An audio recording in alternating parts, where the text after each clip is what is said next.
Montclair Conference Center, 22 people met on several occasions to create possible scenarios about what might happen in South Africa over the next decade.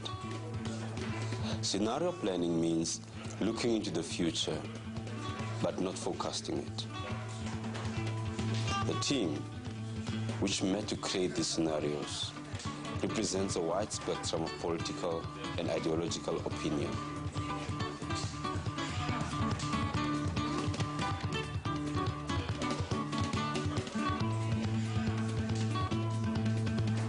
So what I would propose is that people just take the drafts they have now, the written drafts they have, and spend the next hour before dinner just going over it and noting any points either that you think are unclear or that you want to have changed.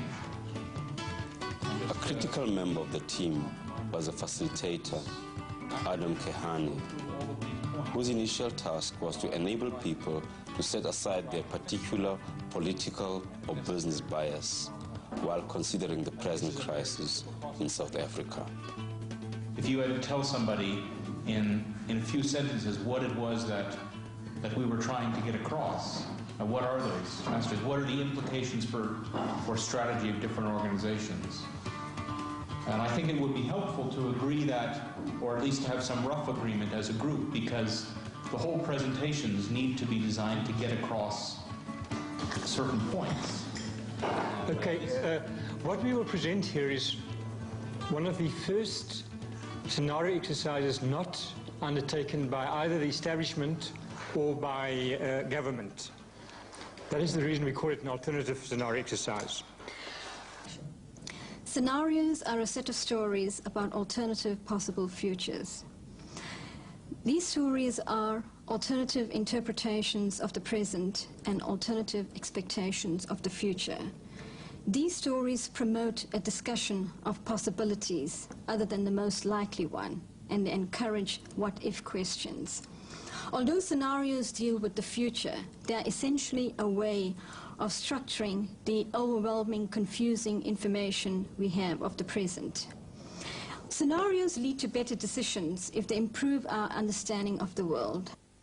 Scenarios are useful for planning, and the aim is to stimulate discussion and debate on the political and the economic options, and also to influence policy and the environment.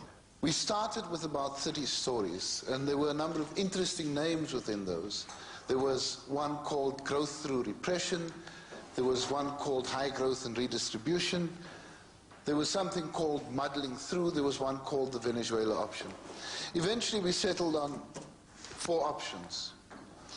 We're saying that the starting point is negotiations. That if there's no settlement, you're going to have non-representative government with sustainable stagnation. If there is a settlement, there are 3 options.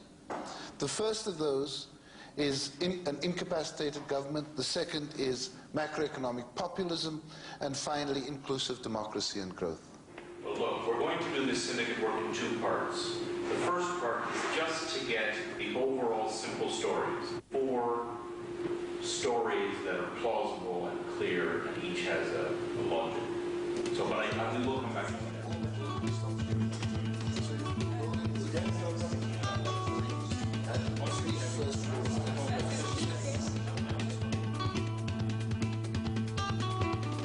Scenarios are really stories about the future, which set you thinking. They are not predictions or blueprints. The 4 stories chosen by the team are symbolized by some familiar birds which attempt to take off and fly. One is the ostrich, a bird which of course is unable to fly. The ostrich, strutting about on illegitimate land, obtains a yes vote from a minority for apparently keeping its feet on the ground. It then gets some praise from birds outside, which helps restore its confidence. Thinking it can hold its own as in past glorious days, it calls in those who favor a moderate alliance.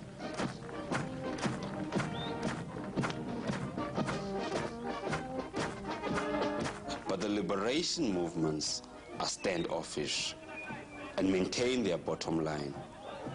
The ostrich then uses its powerful kick once again. Regardless of the consequences, it buries its head in the sand. In the ostrich scenario, the government is non-representative.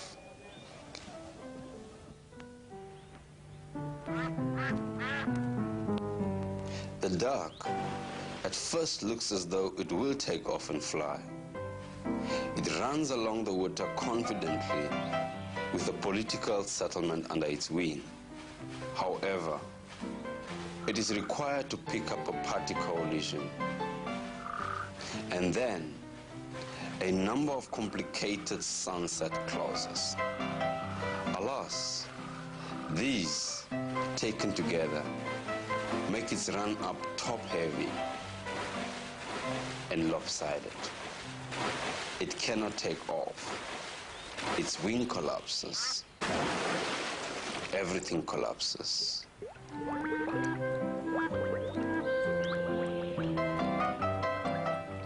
It becomes a lame duck. In the lame duck scenario, the government is incapacitated. The next story is based on the classical Greek myth about Icarus. Icarus was imprisoned with his father, Daedalus, by King Minos of Crete. They were imprisoned in the very labyrinth Daedalus had been asked to construct in order to contain the dreaded Minotaur, who ate people.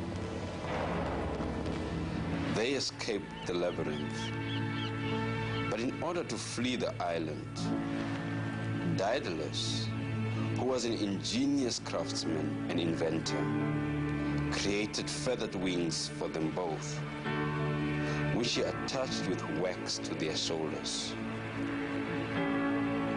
He warned Icarus not to fly too close to the sun. But Icarus, exhilarated by the flight to freedom, flew up and up.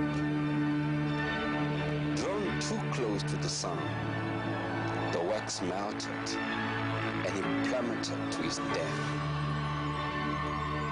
In the Icarus scenario, a popular representative government ignores economic constraints.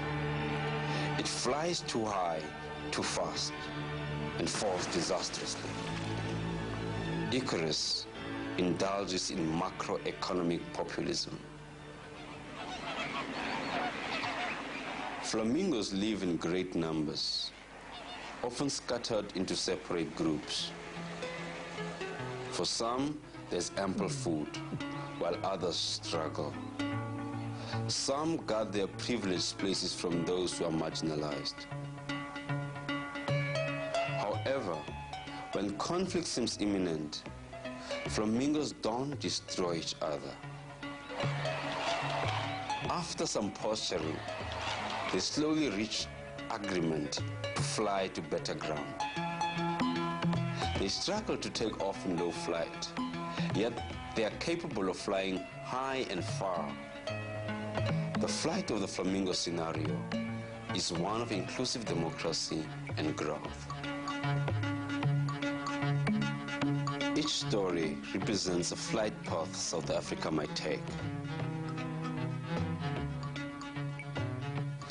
The manner at which we arrived at these stories was to take the entire group of people, to work together as a collective, to break up into syndicates, to take those stories and rework them into technical groups. And here we were divided into 3 groups, looking at the economic issues, the political issues, and the social issues.